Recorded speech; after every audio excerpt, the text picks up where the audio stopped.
السلام علیکم ورحمۃ اللہ وبرکاتہ۔ کلمے کی فضیلت صحیح بخاری شریف جلد سوم حدیث نمبر 898۔ حضرت ابو ہریرہ رضی اللہ تعالیٰ عنہ سے روایت ہے کہ رسول اللہ صلی اللہ علیہ وسلم نے فرمایا، جس نے یہ دعا کی، اللہ کے سوا کوئی معبود نہیں، تنہا ہے، اس کا کوئی شریک نہیں، اس کے لیے سلطانی ہے اور اسی کے لیے تعریف ہے، اور وہ ہر چیز پر قدرت رکھنے والا ہے۔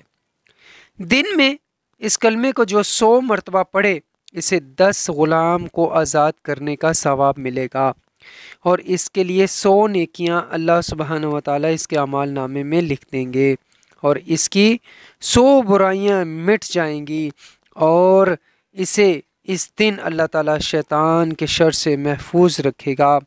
شام تک کے لیے اور کوئی شخص اس سے بہتر کام کرنے والا نہیں سمجھا جائے گا، سوا اس کے کہ جو اس سے زیادہ کرے۔